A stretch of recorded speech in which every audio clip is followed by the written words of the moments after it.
ನಮಸ್ತೆ. ಇವತ್ತಿನ ವಿಡಿಯೋದಲ್ಲಿ ನಾನು ಹುಳಿ ಅನ್ನದ ಗೊಜ್ಜನ್ನ ಯಾವ ರೀತಿ ತಯಾರು ಮಾಡೋದು ಅಂತ ತಿಳಿಸ್ಕೊಡ್ತಿದ್ದೀನಿ. ನೋಡಿ, ಬಿಸಿನೀರಿಗೆ ನಾನು ಹುಣಸೆಹಣ್ಣು ಹಾಕ್ಕೊಂಡಿದ್ದೀನಿ. ಆನಂತರ ಬಾಣಲೆಗೆ ಸ್ಟವ್ ಆನ್ ಮಾಡಿದ್ದೀನಿ. ಸಣ್ಣ ಉರಿನಲ್ಲಿದೆ. 2 ಬೆಳ್ಳುಳ್ಳಿನ ಮಧ್ಯಕ್ಕೆ ಕಟ್ ಮಾಡಿ ಹಾಕ್ಕೊಂಡಿದ್ದೀನಿ. ಅದು ಬಿಸಿಯಾದಾಗ ಈ ರೀತಿ ತೆಗೆದ್ರೆ ಬೇಗ ಸಿಪ್ಪೆನ ಬಿಡುತ್ತೆ ಬೆಳ್ಳುಳ್ಳಿ. ಅದಕ್ಕೋಸ್ಕರ ನಾನು ಈ ರೀತಿ ಬೆಳ್ಳುಳ್ಳಿನ ಬಿಡಿಸ್ಕೊಳ್ತೀನಿ. 2 ಬೆಳ್ಳುಳ್ಳಿನ ಬಿಡಿಸ್ಕೊಂಡಿದ್ದೀನಿ. ನೋಡಿ, ಸಿಪ್ಪೆ ಎಲ್ಲ ಈ ರೀತಿ ಬಂದಿದೆ. ಆನಂತರ ಇದನ್ನು ನಾನು ಬೇರೆ ತಟ್ಟೆಗೆ ಹಾಕ್ಕೊಂಡು ಎತ್ತಿಟ್ಕೊಳ್ತೀನಿ. ಆನಂತರ ನೋಡಿ, ಒಂದು 3 ಸ್ಪೂನಷ್ಟು ಟೇಬಲ್ ಸ್ಪೂನಲ್ಲಿ ಎಳ್ಳು ಮತ್ತು ಹಾಗೆ 3 ಸ್ಪೂನಷ್ಟು ಜೀರಿಗೆನ ತಗೊಂಡಿದ್ದೀನಿ. ಅದನ್ನು ಸಣ್ಣ ಉರಿನಲ್ಲಿ ನಾನು ಫ್ರೈ ಮಾಡ್ಕೊಳ್ತೀನಿ. ಚೆನ್ನಾಗಿ ಈ ರೀತಿ ಬೇಯಿಸ್ಕೊಂಡು ಒಂದು ತಟ್ಟೆಗೆ ಎತ್ತಿಟ್ಕೊಳ್ತೀನಿ. ಇದನ್ನು ಪುಡಿ ಮಾಡ್ಕೋಬೇಕು. ಆನಂತರ ನೋಡಿ, ಅದೇ ಬಾಣಲೆಗೆ 2 ಹಿಡಿಯಷ್ಟು ಕಡಲೆಕಾಯಿ ಬೀಜನ ಹಾಕ್ಕೊಂಡು ಹುರಿದು ಎತ್ತಿಟ್ಕೊಂಡಿದ್ದೀನಿ. ಅದನ್ನು ಸಿಪ್ಪೆ ತೆಗೆದಿಟ್ಕೊಳ್ತೀನಿ.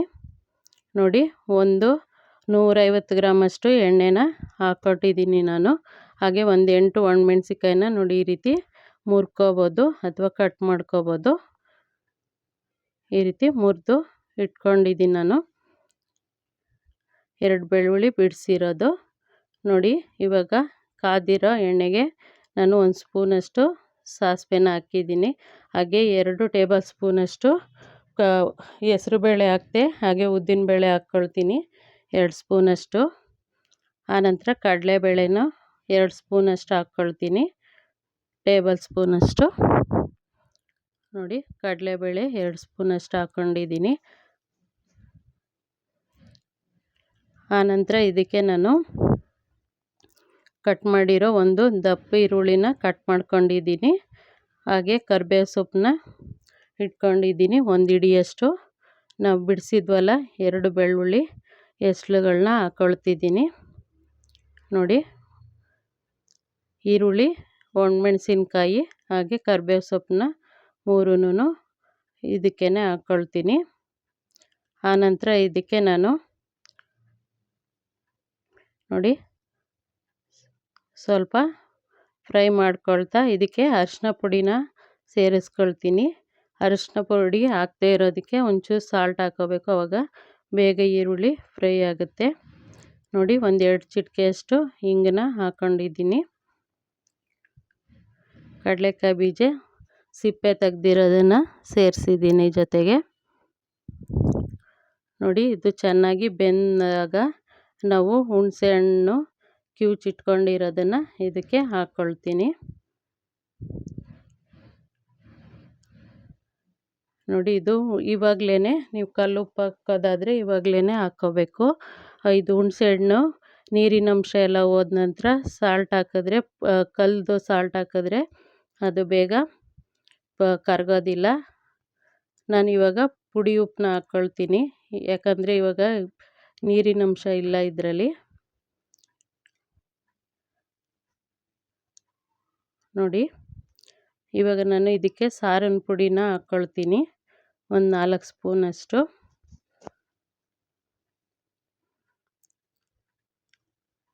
ಬೆಲ್ಲ ಬೇಕಿದ್ರೆ ಸೇರಿಸ್ಕೋಬೋದು. ನಾವು ಹಾಕೋದಿಲ್ಲ, ನಮಗಿಷ್ಟ ಆಗಲ್ಲ, ಅದಕ್ಕೋಸ್ಕರ. ಹಾಕಿದ್ರೂ ಚೆನ್ನಾಗಿರುತ್ತೆ.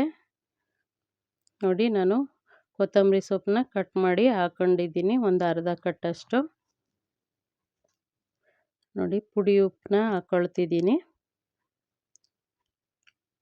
ನಾನು ಹಾಕ್ತಿರೋ ಸ್ಪೂನಲ್ಲಿ 4 ಸ್ಪೂನಷ್ಟು ಉಪ್ಪನ್ನ ಹಾಕಿದ್ದೀನಿ. ಹಾಗೆಯೇ ಬೇಳೆ ಸಾಂಬಾರು ಪುಡಿನ ಇದಕ್ಕೆ ಹಾಕ್ಕೊಳ್ತೀನಿ ನಾನು.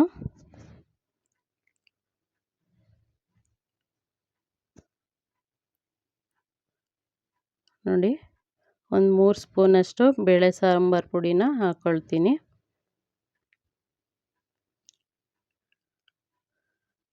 ನೋಡಿ, ಚೆನ್ನಾಗಿ ಕೈ ಆಡ್ಕೋಬೇಕು. ಇವಾಗ ತಳ ಹಿಡಿಯುತ್ತೆ, ಯಾಕಂದರೆ ಹುಣಸೆಹಣ್ಣಿನಲ್ಲಿರೋ ನೀರಿನಂಶ ಎಲ್ಲ ಹೋಗಿರೋದ್ರಿಂದ ಬೇಗ ತಳ ಹಿಡಿಯುತ್ತೆ.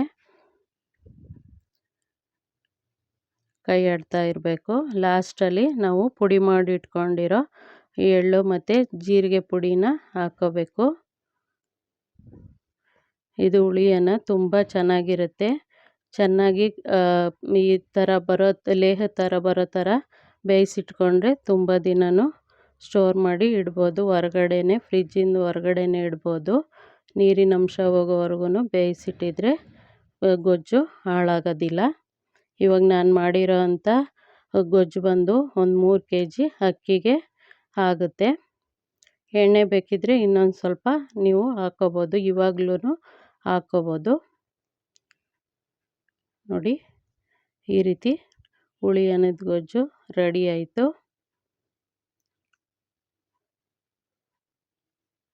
ತಳ ಹಿಡಿಯುತ್ತೆ, ಹಾಗಾಗಿ ಆವಾಗವಾಗ ಕೈ ಆಡ್ತಾ ಇರಬೇಕು. ನಾನಿವಾಗ ಸ್ಟವ್ನ ಆಫ್ ಮಾಡಿದ್ದೀನಿ. ಇವಾಗ ಅನ್ನಕ್ಕೆ ಕಲಿಸ್ಕೋಬೋದು. ಈ ವಿಡಿಯೋ ಹೇಗಿತ್ತು ಅಂತ ಕಮೆಂಟಲ್ಲಿ ತಿಳಿಸಿ.